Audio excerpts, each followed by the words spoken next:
Okay, today's topic is divination. But before we get there, let's do our card of the week. Let's do a little divination together. Of course, I'm shuffling my deck, and let's pull a card. Woo! Nice! The card of the week is the Magician. I love this card. It is card 1 in the Major Arcana, which makes it an ace of sorts. I love that the Magician is pictured with all his tools on the table. When we look at the Fool card in most decks, we see that the Fool is carrying a pouch. In his pouch, we believe that he's carrying the 4 tools of magic. What are the 4 tools of magic? They are the sword, the pentacle, the cup, and the wand. They, of course, are the symbols of the 4 elements, the tools of the 4 elements, and they become the icons of the 4 suits of the Minor Arcana. And what do we see the Magician has on his table? He has those 4 tools. So perhaps the Fool has taken his tools out of the pouch and put them on the table and said, I'm going to learn how to wield these tools. Now, Hermes is related to the Magician card. And when we see the hand position, what we're seeing is as above, so below, which is part of Hermetic wisdom. We're also seeing the concept of channeling power from heaven to earth and back again. When I look at the Magician, I see it as an indication that we have the tools, the skills, and the abilities that we need to do whatever we want, that we have the power to do whatever we want, that we are initiates, that we are always learning, always growing, always studying, always evolving. Now, there is another aspect to this card, and that is the aspect of the trickster. Some people see the Magician as the trickster, the person who is able to kind of pull the wool over your eyes, in the way that a stage magician might. I recognize that that is a traditional aspect of this card, but honestly, it's not one I use a lot. I really like to see the Magician as the initiate, the student, the person learning to use his tools. In our conversation about divination, we'll have a few guests with us today. Our first is Robin Renee. Robin Renee, it's so nice to have you back on the Psychic Cafe. Hello, I love being here. So really, you're always on the Psychic Cafe because we play your music every week. But actually, our topic for this week is divination, and it's all because of you, because you posted a note on the Psychic Cafe Facebook page about divination with coagulated cheese. I saw that and I said, this is a new one on me. And I thought you'd appreciate it. Indeed, and it does, when we think about all the different kinds of divination, and in fact, today for this show, I'm working with these pages I printed off the internet, and these are 4 pages of an alphabetical list of all the different kinds of divination. The one you mentioned, which begins with a T for some odd reason, is here, tyromancy, divination using cheese. But we also have, we have uromancy, divination by observing urine. So, I mean, there's all kinds of stuff. I didn't know about that one. Probably lower on the list of things I would want to try right away, but you never know. What a job. I always found my job kind of glamorous, but I think if I used that instead of tarot cards, it would be much, much less so. So you are not a professional diviner. You're a professional singer, songwriter, writer. And you've let me divine for you on a few occasions, but do you also divine for yourself?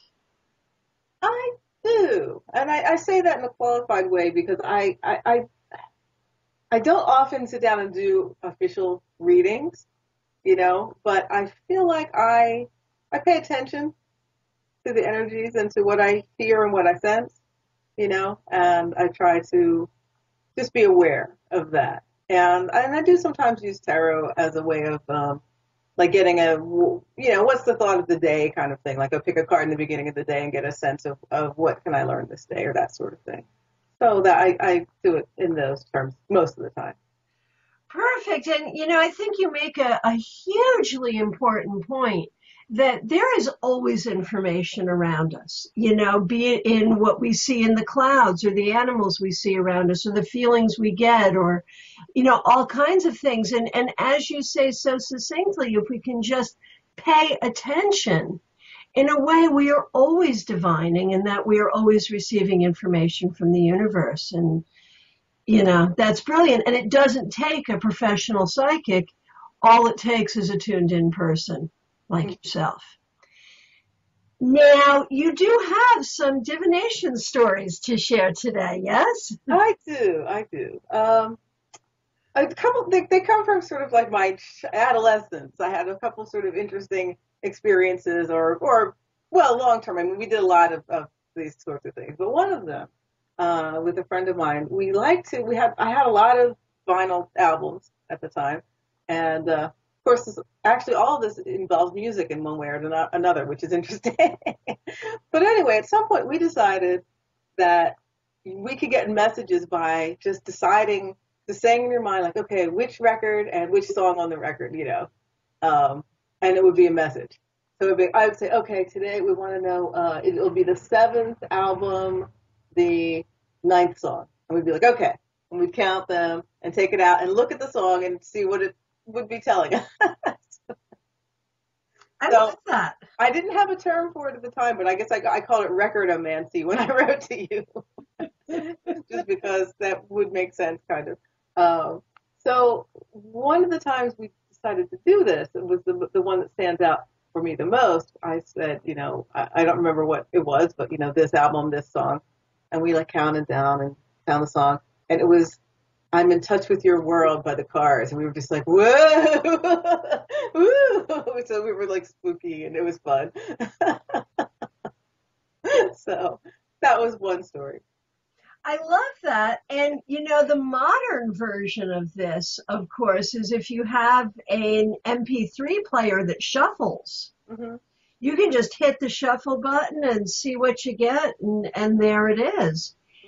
And I've had people tell me that there were some interesting combinations that they felt were like, oh, wow, this is so about Robin, or I need to call her, or so, you know what I mean? So, hey, why not? I think any lens, if looking through any lens helps you have wisdom, whether it's something that's logical or not particularly, it might be helpful. Who knows? I really believe it is. And, I think when we talk about divination through music, I think this is extremely valid. I don't find this at all silly. I find it absolutely valid. And I would draw your attention to something called popstrology. And in fact, if you Google on it, you can go to the popstrology website. I actually had I had the good fortune to interview the guy who designed this method when I was a DJ on FM radio on a hip hop station. And DJ on a hip hop station? I was. Wow. I have learned something new. This is cool. I was. I actually have a great fondness for hip hop and all of that I developed while working there. So the way it works is you find out, it's like astrology, you find out what song was the #1 song on the Billboard charts the week you were born. Oh. And that song says a huge amount about you. Huh. So I invite you to study popstrology, and I will tell you that mine is the Monster Mash. Oh dear. And I used to know what mine was, and I'm blanking on it, but I'll try to remember it. That's cool though. That's very funny. Okay. Oh, have fun in the summertime. That says a lot about me. It does. It absolutely does. It probably says a lot about a lot of people, but I like that song. I can dig it. Yeah. And The other thing that happens, and I'm sure you've experienced it, you're riding in the car and you flip through the stations on the radio and a really profound song comes on that you did not expect to hear. That's happened to you, right? Yeah, yeah, absolutely. And, as I said, I worked in radio. I know how radio programming works, and I have no idea how spirit causes itself to be inserted in there. But I see that it does.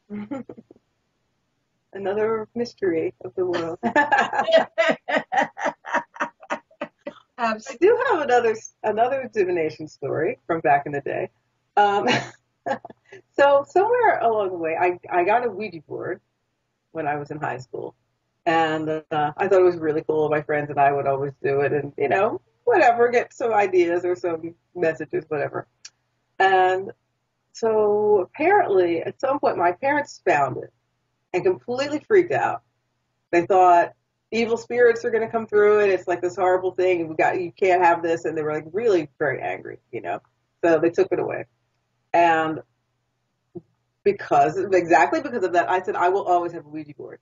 I was like, forget it. This is not going to work. Right?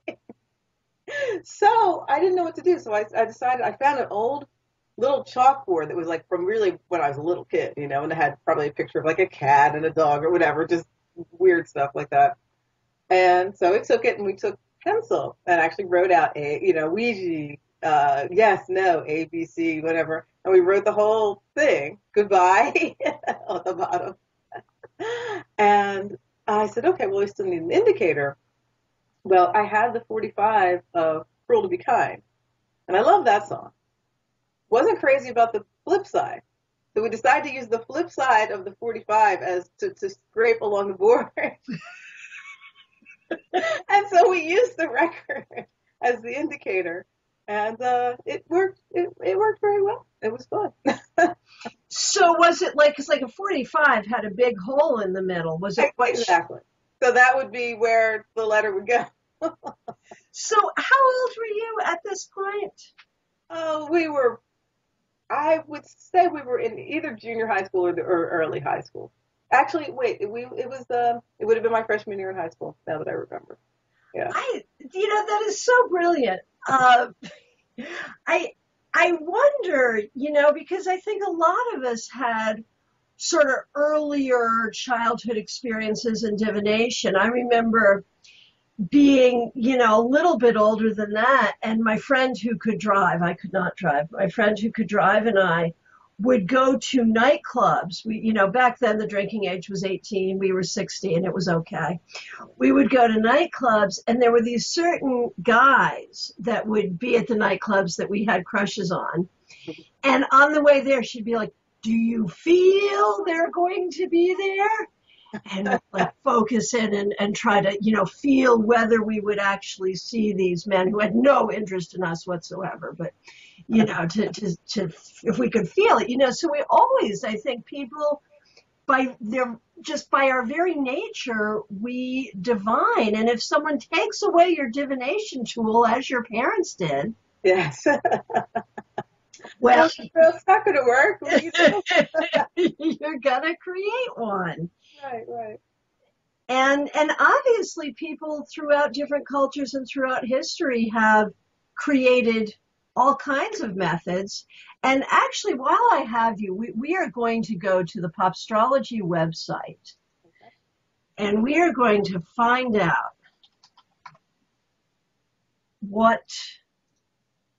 here we go. Welcome to Popstrology. And for those of you who want to follow along, it is popstrology.com. Okay, let's find out. What is Robin Renee's sign in Popstrology? Okay, now you have to tell us, Robin, what year were you born? I know, 1966. 1966. You were born in the third year of the Beatles. Oh, awesome. Right, that makes perfect sense. Okay, 1964, so that would be all right. Right. Okay, and so this is what this says about your birth year, 1966. As unpolished as they were fresh, bands like the Trogs and the Mysterians made 1966 quite possibly the most thrilling of all 4 years of the Beatles. And yet a star that was not fresh, but profoundly, uncannily, disturbingly familiar also appeared in 1966. They were the Monkees, the opposing star of 1966, but soon to be the dominant star of 1967. So, the Monkees are your influence in 1966. Now, this is really, I'm enjoying this. And it's really the way, and I remember talking to this guy, and it is every bit as complex as astrology. He spent a huge amount of time putting this all together. So again, check it out, popstrology.com. And what is your exact birth date? August 27th. August 27th. Okay. Summer in the City, the love spoonful. Summer in the City. Right. Summer in the City, right. As I said hot fun in the summertime, I said that was a little bit later when I thought that, but it was something summery. Summer in the City. That's right. Okay, and here's what it says. And by the way, Halle Berry also shares this with you. Okay. Some principles are worth defending, but how will you know which ones? Put yourself in the shoes of Zale Zanofsky, a resident alien in the United States and the guitarist for the Fun-Lovin' Spoonful. It's 1967 and your band is at the peak of its success, but the San Francisco police have you by the long hairs. They have got you cold for marijuana possession and you've been presented with a choice. Identify your source or face deportation. What would you have done in the face of this dilemma? Would you have betrayed the principles of the drug-loving 60s counterculture, whose embrace had been such a big part of your band's success? Or would you have risked a return to the brutally repressive nation of Canada? Apparently for Zal, exile in Ontario sounded worse than career suicide. So he named names and left San Francisco a free man. And sure enough, your birth star was subsequently boycotted out of existence by their high and mighty fan base. The other primary force in the spoonful, John Sebastian, would go on to future success in his solo career, while poor Zal, in what some might call an ironic fulfillment of his moral ethical destiny, ended up back in Canada anyway. You can go home again, but perhaps not at the time of your choosing.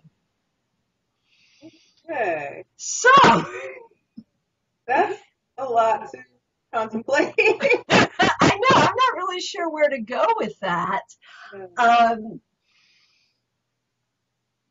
I'll have to think about it. So that's very cool. And therein is, the other aspect of divination is interpretation.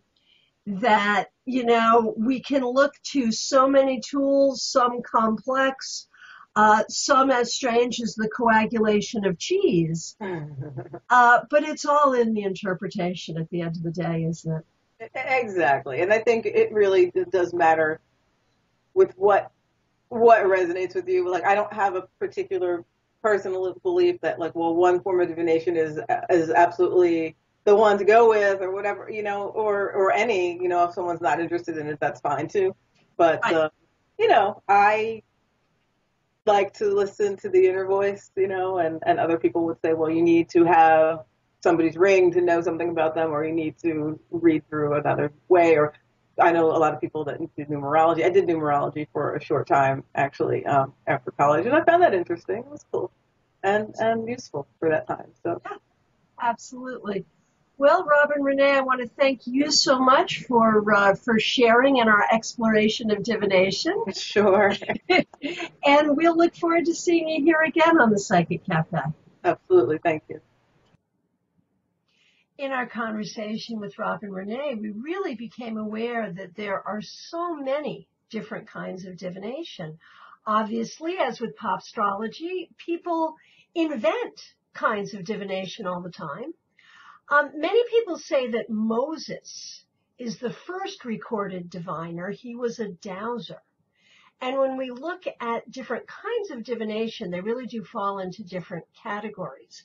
We do have dowsing, as with the rods and with the pendulum. We have types of divination that look at the body, like palmistry or lip print reading. We have forms of divination that look at what was existent at the time of our birth, like astrology or the new pop astrology. We have things like the Ouija board that Robin was describing.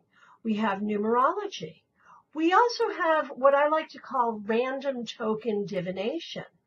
All of the card oracles, runes, stones, anything that deals with tokens that you may cast or spread using a small set of the larger group, or casting all of them and seeing where they land.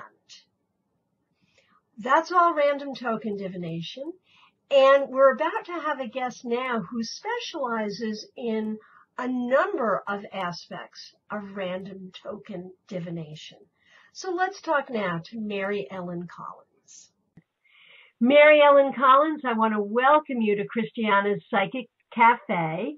Our topic today is divination, so you were one of the first people I thought about. I know that you are a tarot reader and a tarot teacher, but you work with a lot of different oracles.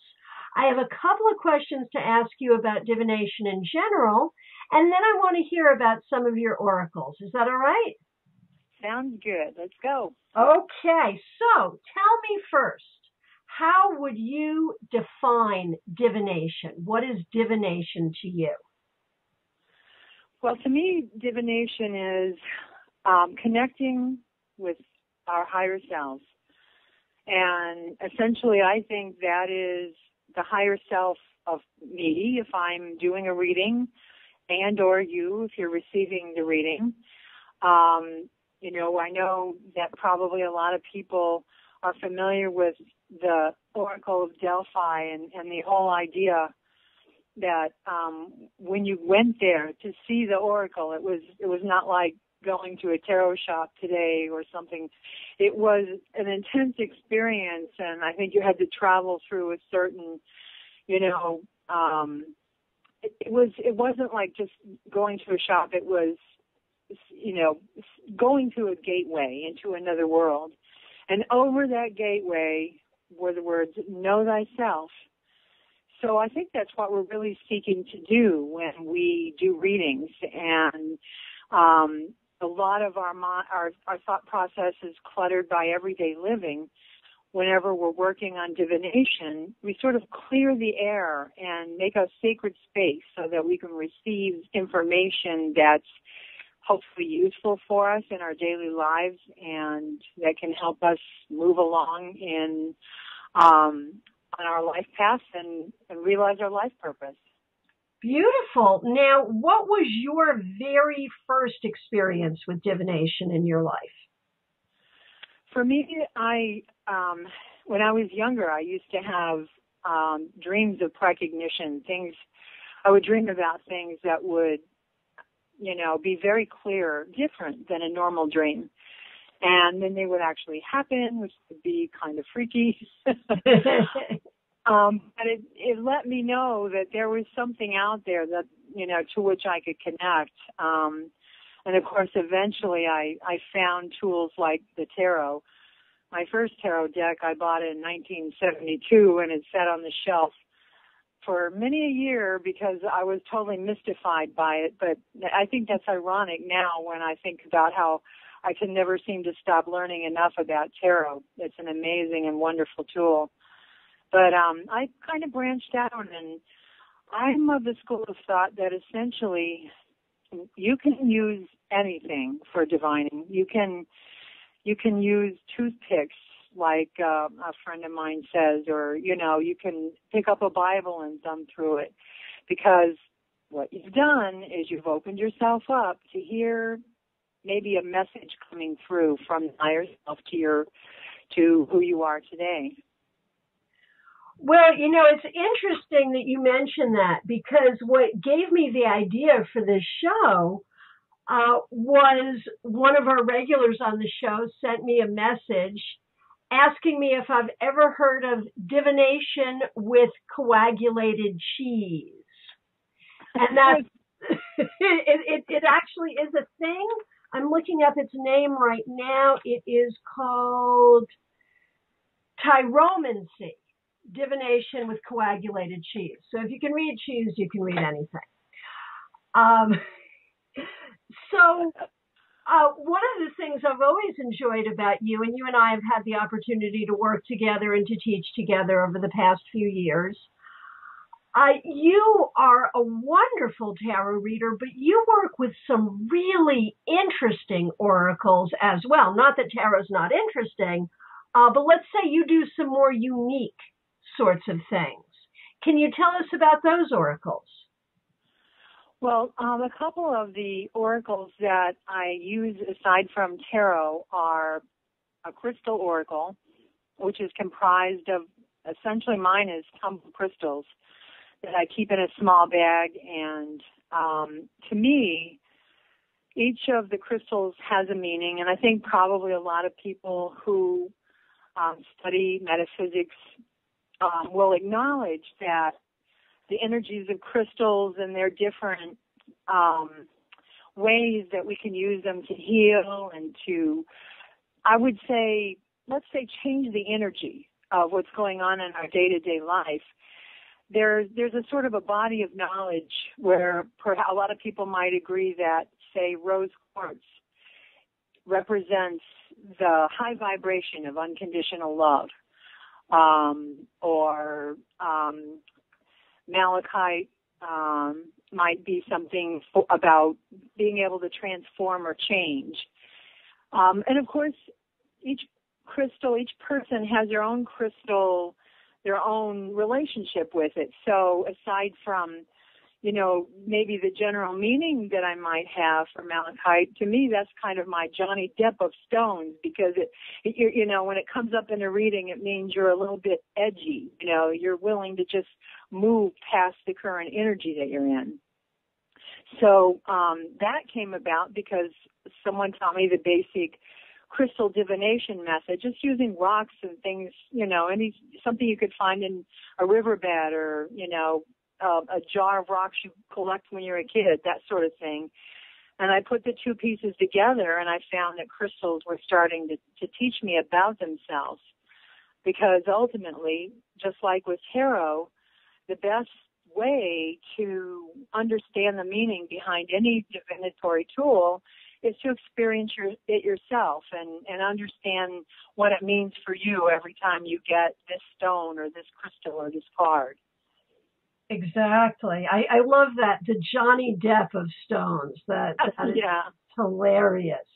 And so let me ask you, when you do a reading, you've got this bag of gemstones. How do you proceed?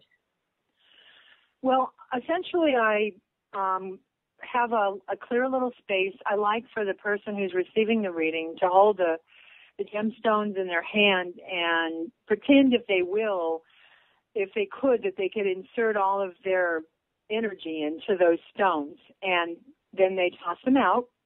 And when they fall on the table, I always go, and to me, this is divination. This is intuition 101. Go with the first thought. Right. Be open to the first thought.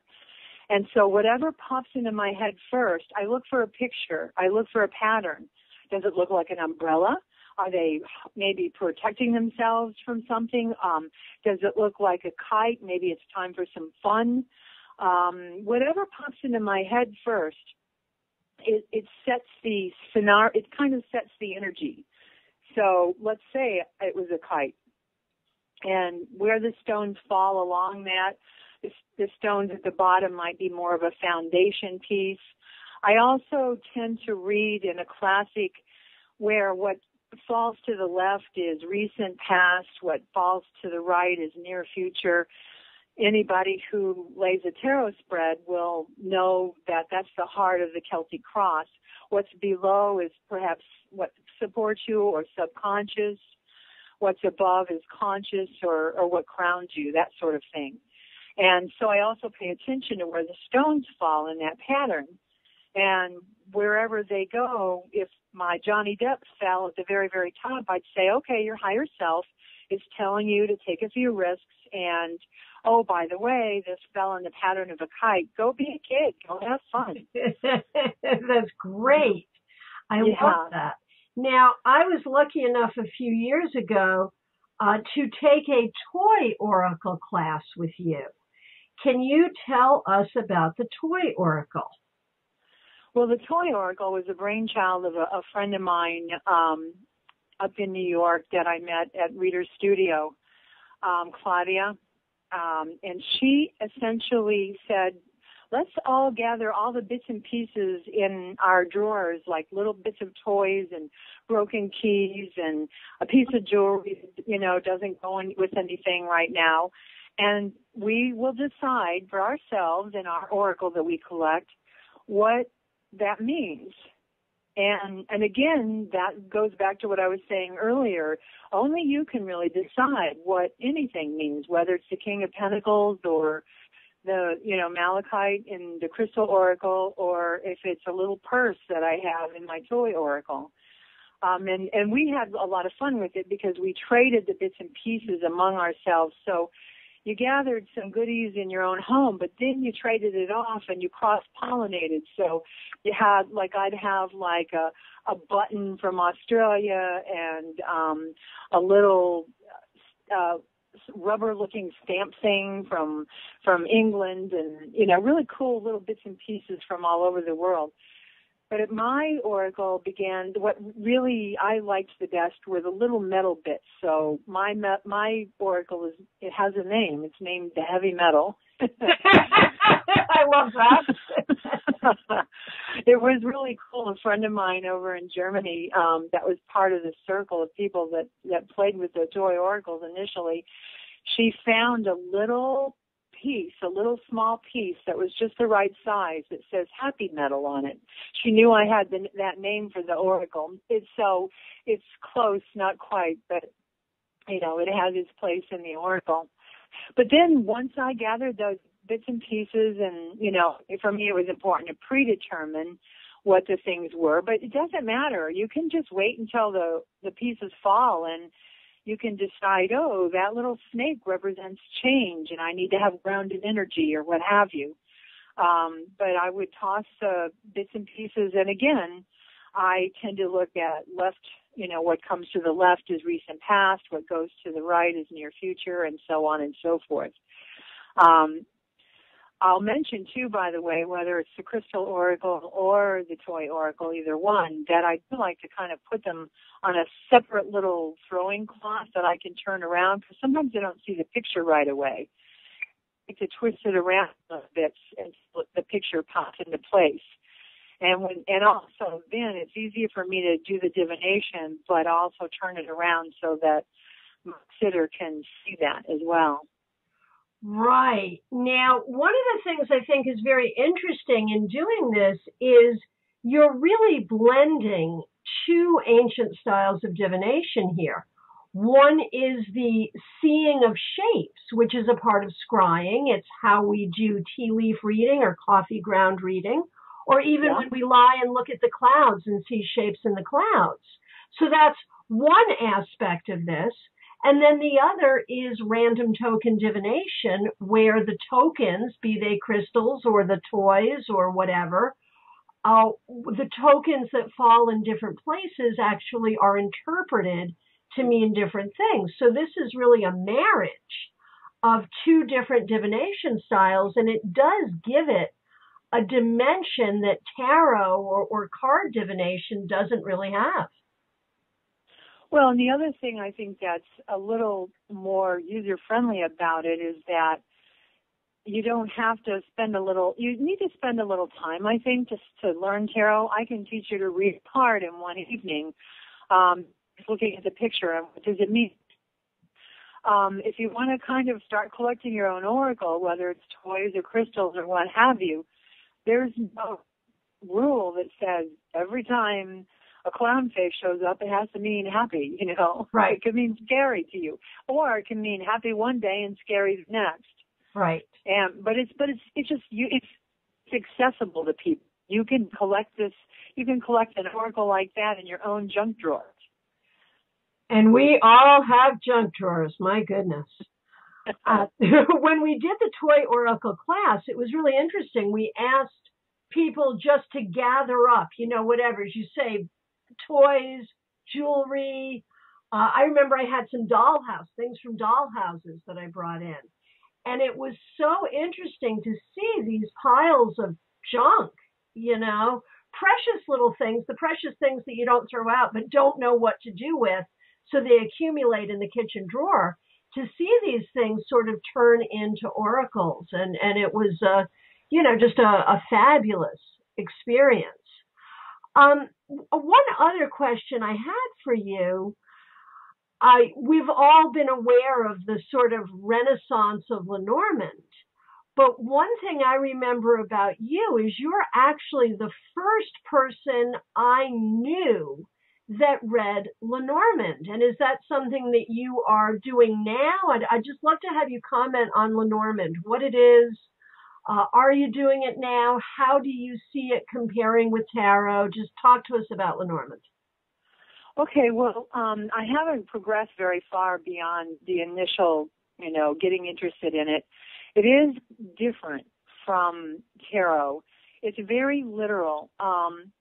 Do you remember having little word and picture puzzles when you were a child, you know, and that sort of thing, like, I see you, and it would be an eyeball for the eye and just the letter C and that sort of thing? Sure. Well, Lenormand is kind of read that way, and it's there's a sentence structure to it. The cards will mean one thing if you draw the rider first, and then the whip next, and then, or another thing if the whip is first and then the rider. So that's hard for me sometimes to wrap my brain around, and it's one of the big challenges that a lot of people that read tarot have when they first start to try to read that as a divinatory tool. But I will tell you that it's very literal, where I think tarot will tell us the general energy of a thing. Okay, what is the energy of me finding a new career? Well, you know, you'll get a lot of, you know, cards that look like very positive. You'll get the sun, you'll get the, you know, the Ace of Cups and that sort of thing, or not. But with Lenormand, you're gonna, there's a whole process to, you can either decide what your card is going to represent, or certain cards do have the meaning of job or business, that sort of thing. And you take a look. There's also a man and woman in the deck, and you take a look at how far away, say if the woman represents you, how far away are you from the card that represents job when the layout is done. And then the other cards that's between tell you the story of what's going to happen or what needs to happen to make it so. But you know, it's like anything else. It takes a little bit of time and patience. It's really sweeping all of the, you know, nation right now. Anybody that's into reading tarot, if anybody's on Facebook, there's a group on Facebook that's studying the Lenormand. I think it's sort of a subsidiary of a tarot group that's on there, and it has some of the tarot greats like Mary Greer and others that are interested in pioneering this new thing. You know, we love our tarot cards, but we have been sort of hanging out with them for a long, long time. So this Lenormand, this French cousin that's on the scene now, is a different way. I would say it's a way to supplement your divination. For me, until I would, you know, get a chance to really get comfortable with it, I would probably still supplement the reading with tarot just because it's my go-to oracle. Right. But you don't have to by any shape of the imagination. Wow. So, you know, what I really appreciate about what you've said here today is something that I also believe to be true, that we have so much freedom to choose how we divine, to choose the tools that we use, even to create our own tools to seek the wisdom that we need. And I really appreciate your sharing that with us today. Well, thank you for the opportunity.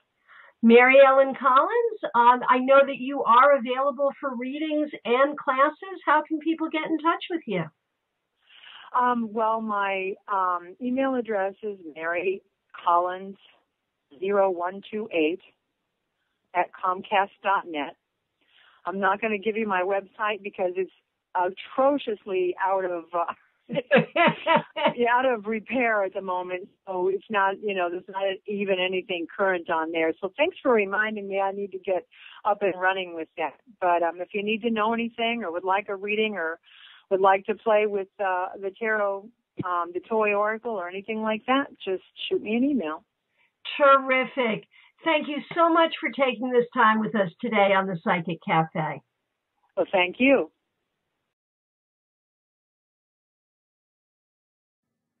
We have one more guest as we continue our exploration into divination. Let's welcome Ambika Devi.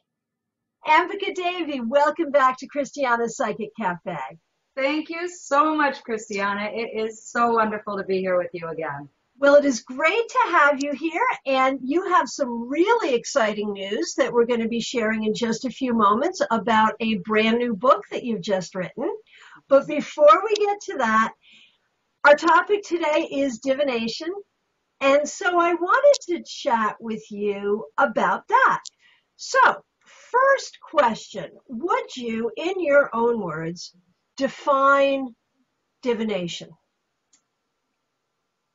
To divine is to allow the guidance and the love of the greater to flow through. And to be a divinator, as we do, is to be able to channel that information for others, to let it flow through for the greater good of all. So indeed, we are constantly asked to answer questions for people, but what we're indeed doing is adding to the great web of everything. So it's our job to be full of truth and integrity, and to let this information flow through us, for this is the divine word coming through us. Wow, that is very well said, and I want to remind everyone that I didn't coach you at all. I did not email you what I was going to be asking you. That was completely off the cuff, extemporaneous, and brilliant. Yes. So, what is your favorite tool with which to divine? Oh, by far, tarot. Okay. By far, the tarot. By far. Why? Why do you think that is? Well, it came to me when I was 7 years old, and the story of how it came to me is in my new book. Oh, wonderful! And we'll. I'm looking forward to talking with you about that book. Oh, now you use other methods too. You're also an astrologer, is that correct? Absolutely. I am a college-trained astrologer. I graduated from North Star University, which is located in Scottsdale, Arizona, although I believe it has dissolved. Though there are classes that were recorded.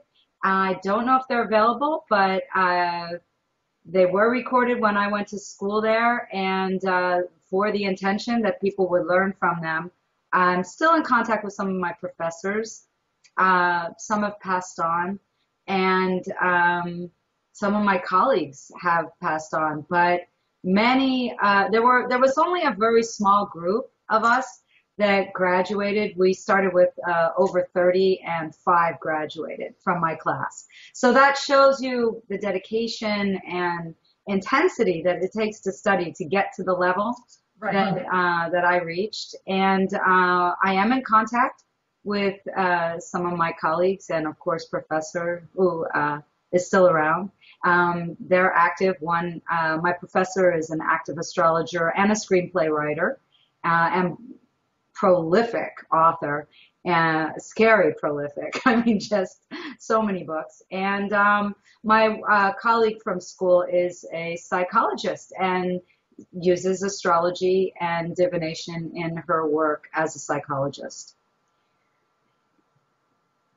Now, let me ask you, and that brings up an interesting point that is often discussed in the tarot community.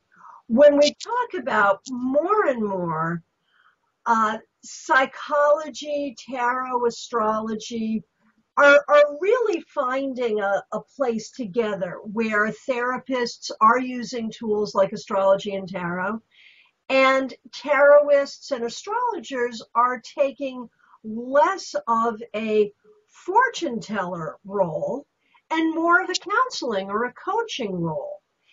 And there's some concern being expressed on both sides in the tarot community right now. Some people in the tarot community are saying, well, we really need to move away from the predictive aspect of reading because that's not as helpful or perhaps as accurate as the more psychologically based aspect of reading, while others are saying this is divination. Divination is, by its very definition, making the unknowable known. So while we may add the psychological aspect, we don't want to get away from the predictions or the speculation that we're able to do with tarot. Where do you fall with all that? I call myself an alternative life coach, so that should answer it right there.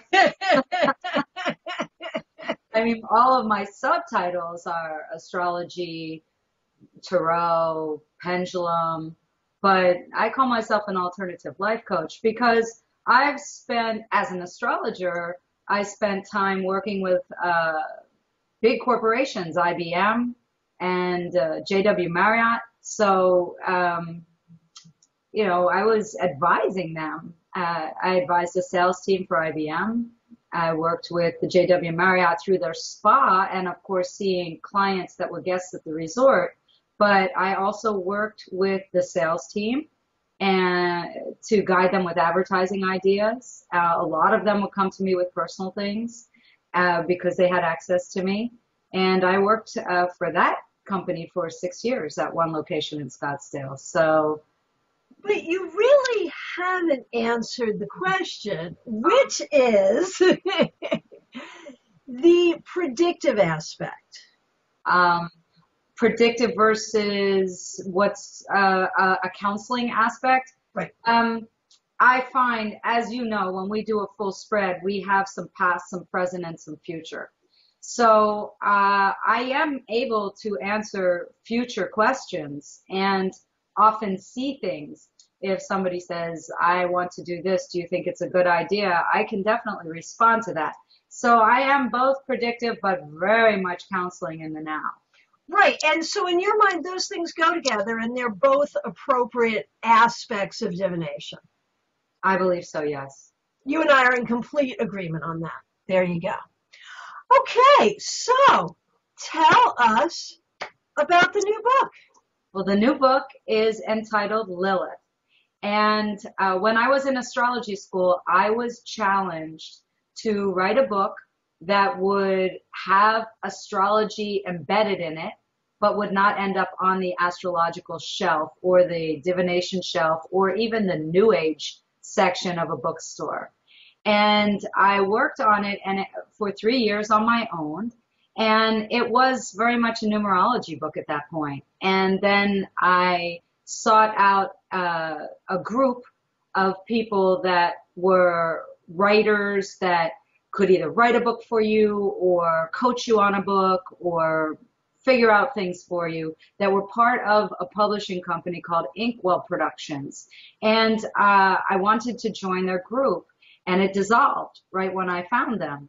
It had just ended. And the leader, Nick Ligodakis, took me on. He created a meeting for us, talked to me about my idea, liked me, liked my idea, and offered to be my writing coach.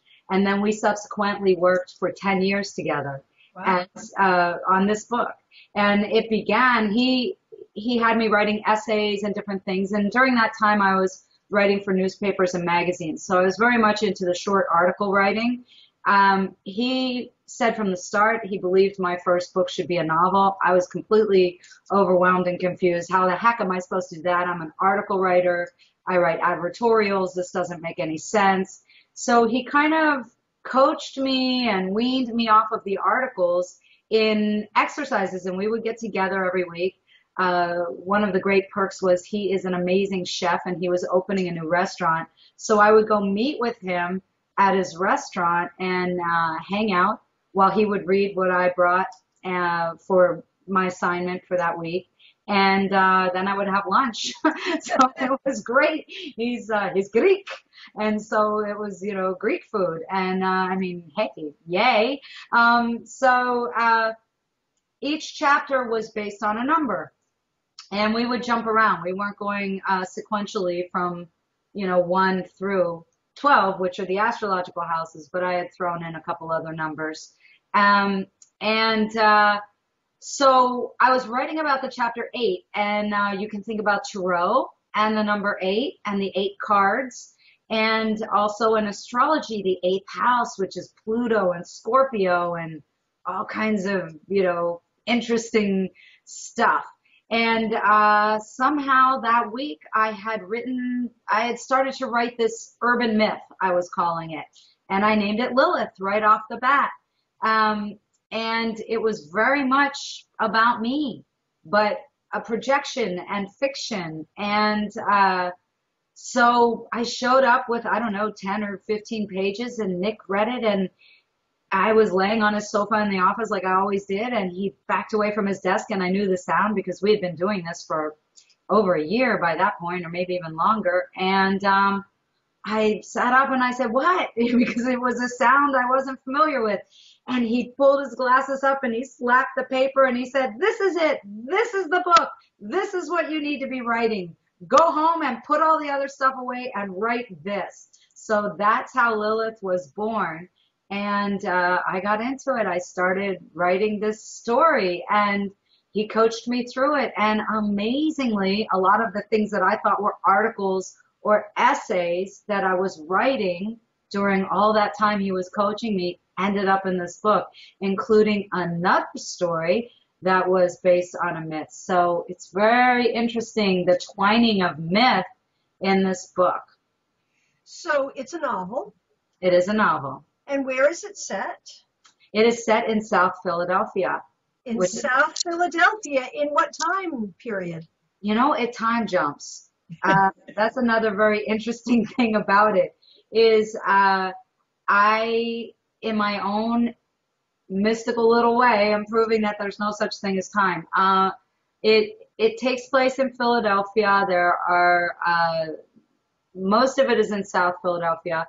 However, the main character goes to art school in Center City in her past, and so she tells stories about that.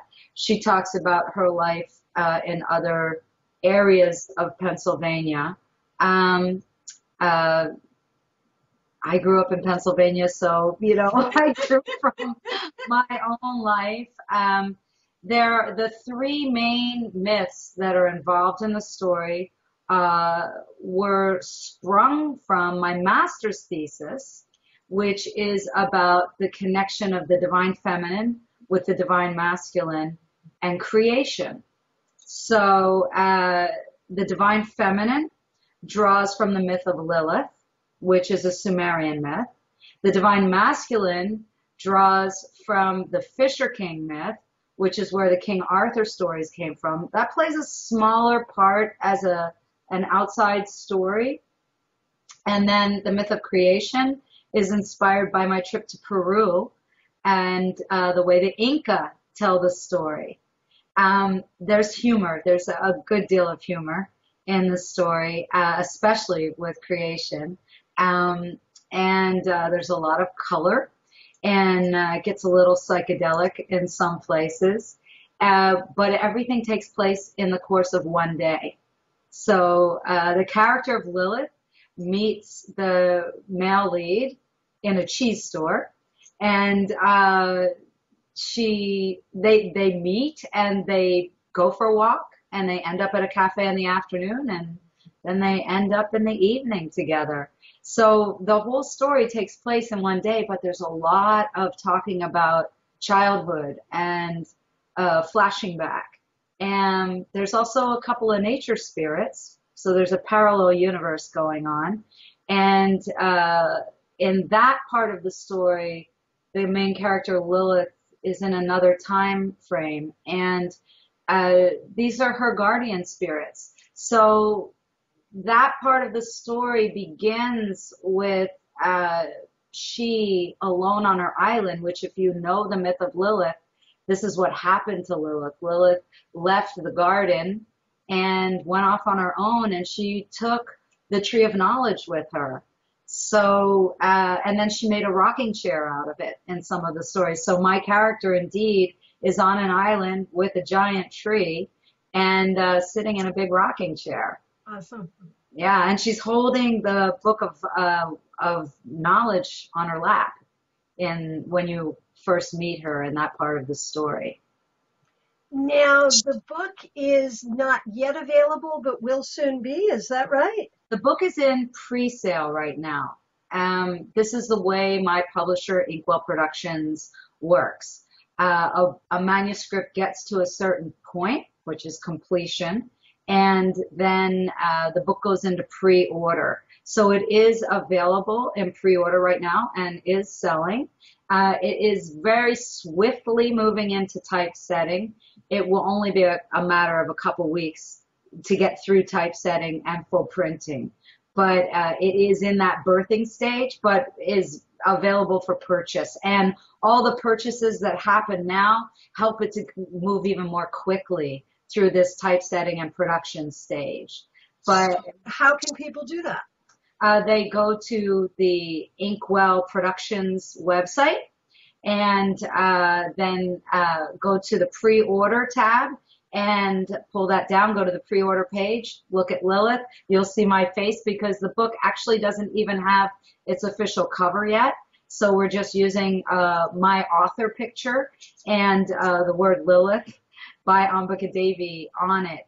Also, there's a Facebook page, and if you go to Facebook and then search Lilith Novel, you will find the page. And then also I have a page at my website, which is devoted just to Lilith with her own address, which is www.lilithnovel.com. And all that info is there. So if that was too much, you can just go there and get to Facebook and get to the pre-order page. Perfect, perfect. Well, congratulations on finishing the novel and getting it out there. It sounds phenomenal, very exciting. And thank you so much for being here on the Psychic Cafe to tell us about it and to tell us your thoughts about divination today. Well, I think it's so cool because my main character indeed reads tarot. So this was the perfect place to launch her. So thank you so much. It's such an honor to always be with you. Well, thank you so much, and we will have you back again soon. Namaste, Christiana. So there we have a professional diviner who's written a novel. We started with a professional musician who is a diviner, and we had a person who creates her own oracles. Does that cover all there is to cover about divination? Really hardly scratches the surface. But it is so interesting to see the different ways that people bring divination into their lives. I want to thank you so much for being here for the Psychic Cafe. Next week, we'll have Mary Wilson from Jupiter Gardens Press. In the meantime, you can always reach me for a reading or tarot mentoring or to learn about the many webinars I have. Just go to my website at tarotbychristiana.com and we'll see you back here next week on the Psychic Cafe.